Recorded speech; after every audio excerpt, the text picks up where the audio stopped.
मैं इस मिशन में शामिल होते हुए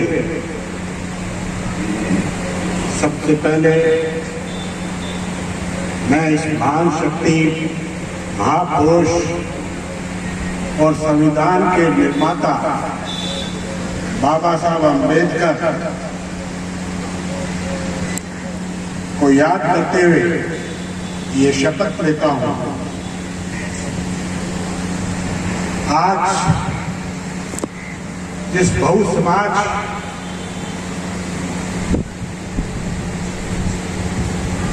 की जो रीति नीति काशी राम जी ने बनाई, उसको आगे बढ़ाने के अंदर मैं आपके साथ कंधे से कंधे मिला के चलूंगा, ये मैं शपथ लेता हूं। सर्वप्रथम हमारे आदरणीय प्रदेश प्रभारी सीताराम जी, प्रदेश के महासचिव भोला सिंह जी और मेरी काली पट्टी उतारने वाले बहुजन समाज की जिला व सूरतगढ़ विधानसभा के छोटे से लेके बड़ी टीम के नेतृत्व में लूनाराम जी का मैं आभार प्रकट करता हूं, जिन्होंने स्वर्गीय विपुल सिंह बहादुर के दिखाए हुए मार्ग पर मैं मेरी कांग्रेस पार्टी में अटल रहा। मैंने कभी भी जिसके साथ रहा ईमानदारी से रहा। मैंने उस समय इंदिरा जी, संजय जी के साथ काम किया और 80 में आपको पता था मैं कॉलेज में पढ़ता था और मनमोहन सिंह जी की मेंबर पार्लियामेंट की टिकट दिलाने का श्रेय मेरे को गया।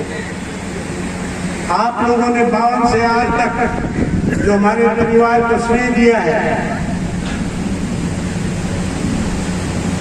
उसके लिए बहादुर परिवार हमेशा आपका ऋणी है और ऋणी रहेगा।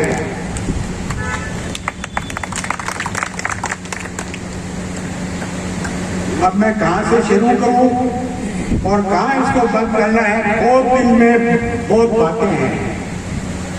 ईमानदारी की बात है। पिछले काफी अरसे से जो नए लोग हैं, नए बच्चे हैं, उनको ये भी पता है कि मैं ज्यादा आप लोगों के संपर्क में नहीं था, कि मैं जिस पार्टी का सदस्य था, जिसकी रीति नीति एक बहु समाज को अंतिम क्षण, अंतिम पंक्ति के आदमी तक हर सुविधा पहुंचे और उसका कल्याण हो, इस रीति को लेकर मैं आज तक अंधेरे में बैठा रहा। ईमानदारी से कहता हूं कि पिछले 7-8 साल में घुटन महसूस होने लगी, राजनीति से घृणा होने लगी और यहां तक एक राजनीतिक परिवार में जिन्होंने सेवा का मुद्दा लेकर ही राजनीति की थी, वही संस्कार हमें मिले। आज तक हमें ये नहीं पता कि जाति और बिना जाति क्या है। हमारे दिमाग में कभी ये पिक्चर नहीं आई। आज आजादी के 70 साल के बाद में आपके जन्म कुंडली पूछते हैं आप किस कौम से हो, जात बता, अरे रिश्ते करने जात पता, वो काम के लिए आते हैं, उनको जलील किया जाता है। जो काम गुंडा मवाली करते हैं हमारी नजर में, वो काम इन दोनों पार्टियों के लोग करते हैं। कुछ लोगों को आगे करके सरकारी भूमि का अतिक्रमण करना, फिर उसको रेगुलाइज करना, फिर उसको बेचना, यानी अंधे हो गए। मैं तहसीलों में देखता हूं 30-30, 40 साल पुरानी जमीनें जो आपको उस टाइम के जनप्रतिनिधि और प्रधान विपुल सिंह बादू दे के गए थे, वो आज तक खातिरदारी नहीं हो पाई। आपकी जमीन अक्वायर होती है, आपको मिलते हैं लाखों रुपए, और जो जनप्रतिनिधि है उसको मिलते हैं उसी जमीन के बिके के करोड़ों रुपए। क्या ये न्याय है? ये सब परिस्थिति जब मेरे सामने आने लगी, ईमानदारी से मैं कहता हूं, धन्य हो बहुजन समाज पार्टी के कार्यकर्ताओं की, जिन्होंने मेरी आंख खोली और आज मैं आपके बीच में खड़ा होकर ये शपथ को बयान कर रहा हूं कि हम आपके साथ हैं। मैं कई दिनों से सीताराम जी आपके निर्देश अनुसार जो कार्यक्रम पार्टी ने घोषित किया, उसके तहत मुझे भी गांव में जाने का मौका मिला। आपका कार्यकर्ता इतना मजबूत है, इतना हौसला है, और पिछले दिनों जिसको चुनाव लड़ा डूंगरराम जी गेदर, मुझे ये देख के पब्लिक में आश्चर्य हुआ कि लोग उसको भगवान मानते हैं। उनको तकलीफ हुई कि हमारे साथ क्या हुआ, मायूस थे। धन्यवाद आपके कार्यकारिणी को जिन्होंने कार्यक्रम शुरू किया, और उनकी मायूसी की चुप्पी तोड़ने के लिए मैं भी उनके साथ गांव गया। साथियों, आज आपके इस मन से जितना प्यार आप करते हो, आपके नेता को सर कहते हो, तो बड़ा अचंभित क्यों। जिस पार्टी से मैं आया वहां गरीब जाने का तो रिवाज भी नहीं रहा, वहां टेंट लगाने का रिवाज ही नहीं है, वहां कार्यकर्ता नाम की कोई चीज ही नहीं है, वहां तो सब चीज ठेके पे है।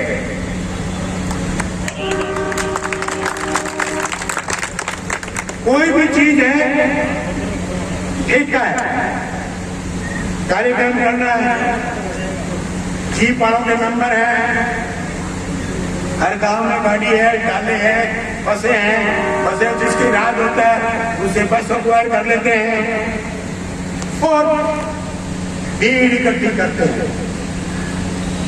मुझे इस पार्टी में आने के बाद में पता चला कि जिस कार्यकर्ता शब्द का हम उच्चारण कर रहे थे,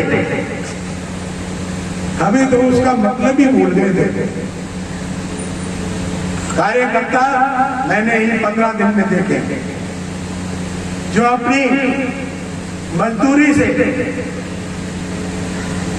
नरेगा जाए चाहे मजदूरी जाए, छोटा सा छोटा काम करते हैं और पार्टी के लिए समय निकालते हैं। मैं आपको नमस्कार करता हूं, धन्यवाद। इसके अलावा मैं 2 मिनट सीताराम जी आपकी इजाजत से समय लेना चाहता हूं। मैं आपके लिए, आपके संगठन के लिए, मिशन के लिए नया, समय समय पे जो भी निर्देश पार्टी जारी करेगी उसको समझकर हम नीचे तक पहुंचेंगे। मेरी इच्छा रहेगी, मैं 2-3 साफ मुद्दों पे बात करना चाहता हूं। कहां आपकी कमजोरी है, कहां आप हाथ नहीं डालते, सबसे पहले मैं पंचायत राज की बात करूंगा। मेरे कार्यकर्ताओं को मैं आज आगाह करना चाहता हूं, जागरूक करना चाहता हूं। सरपंच का जो चुनाव है वो एक विकास का चुनाव है। उससे पहले मैं एक बात भूल गया, जो आज आप बाबा साहब अम्बेडकर की बात करते हैं, वो कितना विद्वान आदमी था, उसकी कितनी दूरदृष्टि थी, कितनी सोच थी। आजादी की लड़ाई में हजारों ने कुर्बानी दी, लाखों कार्यकर्ता थे, बड़े बड़े नेता थे, सबकी अपनी अपनी भूमिका थी। पर जब संविधान लिखने की बात आई तो बाबा साहब को ही क्यों चुना गया? उनकी सोच, सामाजिक सोच, जिसकी पूर्ति कोई दूसरा नेता नहीं कर सकता था उस टाइम में। वो हिंदुस्तान का भविष्य लिखना चाहते थे। वो संविधान के माध्यम से हिंदुस्तान के नीचे से नीचे आदमी, नीचे का नाम लेते सब ये कहते हैं नहीं हरिजन, ये नहीं, नीचे से नीचे जो आदमी था, चाहे वो किसी वर्ग का था, कमजोर था, जिसके ऊपर शोषण होता था, जिसके नाम भूमि रजवाड़ा के नाम थी, कास्ट आप करते थे, वो रजवाड़ों के दिन से उन लोगों ने गरीबी में देखा। जिस गरीबी के अंदर वो पला, जिस गरीबी में वो पड़ा, जिन परिस्थितियों से वो गुजरा, सड़क पे झुकी झोंपड़ी पे रह के अपनी पढ़ाई की, वहां भी जूते खाए, उसके बच्चों को निकाल दिया गया, उसको घर का मकान किराए पे किसी ने नहीं दिया। उस आदमी ने फिर भी आप लोगों के लिए संघर्ष किया, इसीलिए उसका चयन हुआ कि वो संविधान को लिखेगा। वो उस समय से मिशन का चेयरमैन बनाया गया। अब देखो उसकी सोच, उत्थान कैसे हो, सबको बराबर कैसे लाया जाए, और आपके कानूनी रूप से उसको हर आदमी तक कैसे उसको मजबूत किया जाए। उस आदमी ने अपनी बुद्धि और सबकी सहमति से क्या अधिकार दिया आपको? सबसे पहले बराबर लाने के लिए, आजादी से पहले रानी के पेट से राजा पैदा होता था, और इस शख्स ने अपनी चतुराई से, अपनी बुद्धि से आपको बराबर लाने के लिए, उन राजा का भी एक वोट का अधिकार था और उस आपका भी एक वोट का अधिकार था, वो आपको दिया। ये कोई छोटी बात नहीं थी, जिसका अंदर विरोध भी था। कुछ लोग इस बात का विरोध भी कर रहे थे कि इससे असंतुलन हो जाएगा, पर उन्होंने कहा अगर आप गरीब से गरीब आदमी को आगे उठाना चाहते हो तो बराबरी का दर्जा देना पड़ेगा। तो आपको बराबरी के दर्जे के रूप में ये आपको बटन दबाने का अधिकार दिया, जिसका आज तक आपने सदस्यों भी नहीं दिया।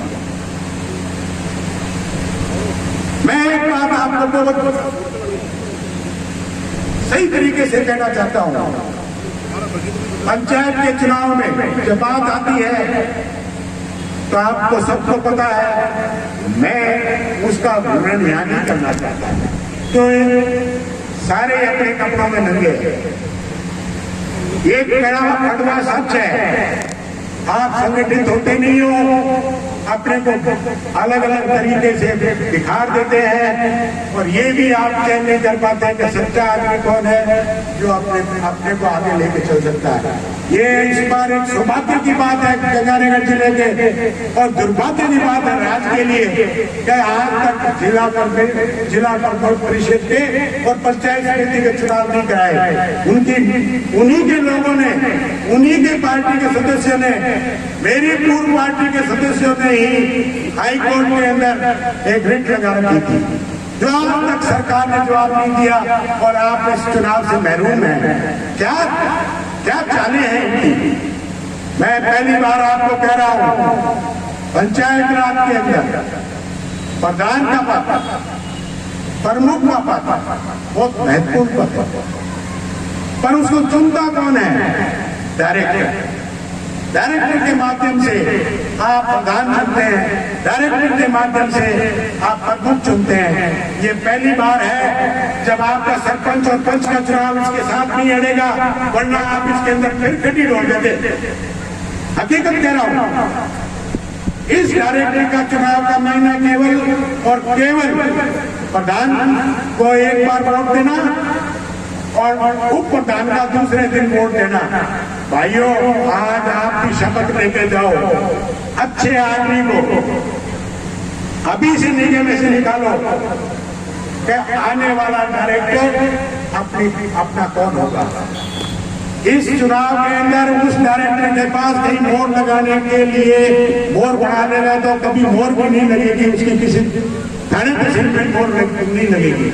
इसलिए उसका जो अधिकार है प्रधान चुनने का, और आपकी अच्छा आदमी होगा तो पंचायत समिति की मीटिंग में आके आपकी जो छोटी मोटी बात है, चाहे पानी की समस्या है, नाली की है, कचरे की है, जो भी है, वो आपकी पंचायत समिति में उठाएगा। आपका प्रधान होगा तो किसी राज के पीछे घूमने की जरूरत नहीं है। मेरी एक बात है, आप गांठ बांध के जाना, इस बार अपने को पंचायत समिति पे कब्जा करना है, ये हमारा लक्ष्य है। हाथी धीरे चाल नहीं चलेगा, हाथी को आप ही चलाओगे। और मुझे पूरी उम्मीद है कि आप इस कार्य में पार्टी का सहयोग करेंगे, अपने हक को समझेंगे और शुरुआत सूत्रगढ़ पंचायत समिति से करेंगे और हम यहाँ प्रधान बना के दिखाएंगे। हमारा भी संकल्प है, हम कोशिश करेंगे कि इस बार हम पंचायत समिति का चुनाव करें। नंबर 2, सबसे ज्यादा सदस्य और लाभान्वित कौन होते हैं? कोऑपरेटिव सेक्टर में। कोऑपरेटिव सेक्टर की 2 शाखा है, एक डेयरी, एक सोसाइटी से करके सोसाइटी को। मुझे इस बात का दुख है, सबसे ज्यादा सदस्य हुआ उसका चुनाव होता है इन दोनों राज्य के पार्टियों ने। उसका मैं भी कुछ हद तक भागीदार रहा हूं, मैं भी बैंक का चेयरमैन रहा हूं। क्या चुनाव होता है, एक इंस्पेक्टर आके चुपचाप ये डायरेक्टर बना दिया, ये अध्यक्ष बना दिया, ये कर दिया, चस्पा तक नहीं किया जाता। मैं इस बार आपको ऐलान करता हूँ, कोई भी सोसाइटी के अंदर विधिवत कोई अगर पर्चे नहीं बनवाता है, महेंद्र बाजू का नंबर याद रखना, मैं उसके गले बंद कर लूंगा और आपके खिलाफ। क्यों नहीं आप अपने छोटी सी कड़ी है, हर आदमी पद ढूंढता फिरता है, कोई चुनाव आ जाओ सब खड़े हो जाएंगे, हम चुनाव लड़ेंगे। और बाद में ना हमारा पावर क्या है, ये ढूंढते फिरोगे, ऐसे पंच सरपंच बनाने का क्या फायदा है? वो देखो सरपंच सारे क्या हो रहा है वहां, ये पंचायत समिति के सामने 1 महीने से किस बात के लिए बैठे हैं? कमीशन, वीडियो किसी का काम नहीं होने देता, राज के आने हुए लोगों के इशारे से चलता है। और जब तक जेब नहीं भरी जाती, जब तक वो आदमी दस्तखत नहीं करता, किसकी सेवा पे नहीं करता, ये आप सब जानते हो। ऐसे नालायकों का मैं नाम भी लेकर राजी नहीं हूं, ऐसे दारू बेचने वालों को मैं कभी समझा ही नहीं। कल परसों एक गांव में गया मैं, मुझे बड़ा ताजुब हुआ, मेरी कार्यकर्ताओं की टीम थी, वहां बात पता चली 13 चोरी हो गई गांव में, 1 मुकदमा दर्ज। मैंने कहा बाकी नाम गिना दिए सबके, इंगी बकरी ले गया, वो बाट हो, वो बेवार हो, वो गरीब हो, सुती या कोई टूम ही काट लेते। इससे ज्यादा जास्ती कहीं हो सकती। और इस पुलिस की हालत देखो, 1 मुकदमा नहीं। मुझे तुरंत एसपी से बात करनी पड़ी। मैं ईमानदारी से कहता हूं, उस गांव के कुछ सदस्य आए होंगे, वो थानेदार नाक कर रहा था रात को 10 बजे तक। आप अधिकार क्यों नहीं समझते? क्यों नहीं ऐसी चीजें उजागर करते? इधर कहिए, इधर क्या है, लोग आपकी बात भी सही है, आपको सुनने वाला भी नहीं। जहां सुनने जाते हैं मैंने कल ये बात कही, मैंने जोर से कही, मैंने कहा कल इन चोरों को सौकारों के, इन चोरों को सबसे बड़े सिफारिशी कौन होंगे? हम सब बड़े आदमी उनके सिफारिशी हैं। पर मैं आज इस मंच से आपके साथ जुड़ गया हूं, इस बहुजन समाज से जुड़ गया हूं। मेरे अब काली पट्टी नहीं है,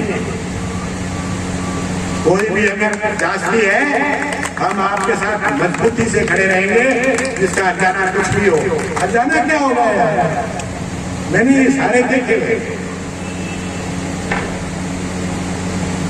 गांव सूखने डायडों को ये भी नहीं दे सकते। गंगानगर को नाम को दिखो जाने को नहीं भी नहीं थे, डायरेक्टर बना दिया। क्या आपने जूत नहीं चले सी कोई रहे हो क्या? बढ़ा के तो देखो जगह पे बनाया, कोई एक ही जूत नीचे रहे हो धरा बाने बात सामने आ गया 10 महीने। इस समाज के अंदर मेरे को कहना नहीं चाहिए, बहुत साल सत्ता में रहने के बाद में और सत्ता को बहुत करीब से देखने के बाद में मैं आपको एक बात और राज की बताता हूं। सत्ता किसी की हो, जैसे ही आप जनप्रतिनिधि चुनते हो, कोई 10-20 लोग होते हैं जो उसको अपने चुंगल में ले लेते हैं, फिर आपकी आवाज वहां तक नहीं पहुंचती। उसी की पहुंचेगी जो उनको घेरे रखते हैं, अटैक चुनतो निकले लाने मिला की बात कर लो। वो ट्रक लोड होएगा सीमेंट फैक्ट्री हमारे ये रखी है, आपका भाई साहब आगे हिसाब चालन दो। वो लोगों की सोच उसके आगे है ही नहीं। आप सोच रहे हो कि वो आप बारे में सोचेंगे? मैं ये सब बातें जरूर, इसके लिए मेरे को कई लोग कड़वा भी मानते हैं, मुझे और दृष्टि से भी कुछ कह देते हैं, क्योंकि ये कह देता है भाइयों मैं आपके लिए कहता हूं, मुझे अगर 2 पैसे है, अगर हमदर्दी है पहले आपसे है, बाद में किसी और से है, तो आपको सुनने वाला ही नहीं। जिता दो, मिलने जाओ, प्रतिनिधि है, जवाब एक ही है, मेरा तो राज को नहीं। एक रूम हमारा कर्म फूटिया भाई। एक बात मैं और कहना चाहता हूं, ये बात पे बात आ गई, कल को आपको भी लोग कहेंगे, हमारे हर कार्यकर्ताओं का इस बात का जवाब देना पड़ेगा। क्या मान लो धारा एक देश के ये कैंडिडेट ने मैं जिता दिया, 1 लोकसभा सीट, राज तो बीजेपी को बन सी या कांग्रेस को, उनका भी प्रचार यही है, राज या तो कांग्रेस का बनेगा या बीजेपी का बनेगा, 1 एकड़ सीट। और आज तक होता भी ऐसा है कि जो कोई दाएं बाएं से कुदरती दुखी जनता ने किसी भले आदमी को जिता दिया तो वो आगे जाके मिल गया। इस बात के लिए भी मैं आपको ईमानदारी से कहता हूं, अगर आपने बीएसपी के कैंडिडेट को यहां से जिताया तो हम आपको ये आश्वासन सबसे पहले देते हैं कि वो गांधी जी से बिकेगा नहीं, चाहे हारे चाहे जीते, वो आपकी लाज रखेगा, आपके साथ रहेगा। एक मैं इस बात के लिए भी आपको बहुत जरूर, मैं इसको बहुत करीबी से देखा है, आप उसको पूरा मानना। आज क्या है, आप जनप्रतिनिधि ब्याह शादी में जितना ही मुंह काटता फिर सारा ने ब्याह में बुला दिया, चाहे बीजेपी है, कांग्रेस है, पुराना है, कांग्रेस है, पुराना है, ये कोई धक्का गई है तो 10-20 हेलमेट रहा देख रो पे आगे थारो ब्याह बिगाड़ेगा हिसाब ब्याह वाले ना बुलाए करो आदमी ने ठीक कर को ब्याह करने करो सोरा रहे कोई पीन नहीं मिला रहो ना कोई पर्चा हुआ हाँ आगे भाई बात करनी है थारा ब्याह आगे मौका ना आगे मैं बुलाने का मौका जाके आगे मांगा जगह एजेंट है नहीं भाई ये वास्ते छोटे है आज रानियों को बूढ़ी उम्र के ऊपर या चोरों को उम्र के ऊपर एक्सीडेंट हो गया माने की बात कही कैसे कार्ड में ठोक में लेगा और बाहर नेम प्लेट दे के भर के धन कार्ड दे देगा क्या ऐसा सावधान ऐसा कार्ड दे के क्या कर दो बहुत सावधान रहो पार्टी को मजबूत करो जहां तक राष्ट्रीय स्तर पर भोला सिंह के लिए तरीके से भी अपने विचार रखें इसको दोबारा रिपीट करना अब एक शाणा आदमी हो आज देखा गैस महंगी होगी तो बिना गैस पे क्या होगा लेन जाओ धनी है कितनी महंगी होगी आप अंदाजा लगाइए जिस मोदी ने वाहवाही करके दूसरा पार्लियामेंट का इलेक्शन जीता गैस के नाम से फ्री चूल्हे फ्री सिलेंडर कोई सिक्योरिटी नहीं आप ये देखिए कोई सिक्योरिटी नहीं ली फ्री सिलेंडर भी बंटे चूल्हे भी आए फ्री 300 रुपए 350 रुपए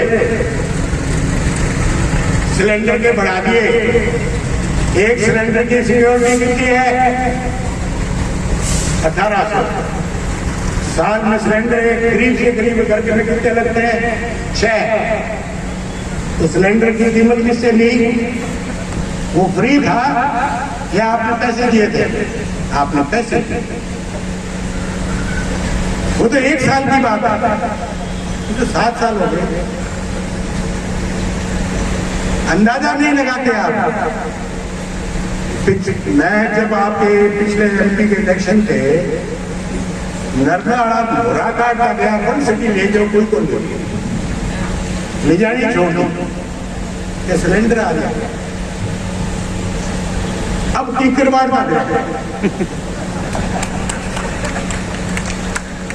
जगा लो सिलेंडर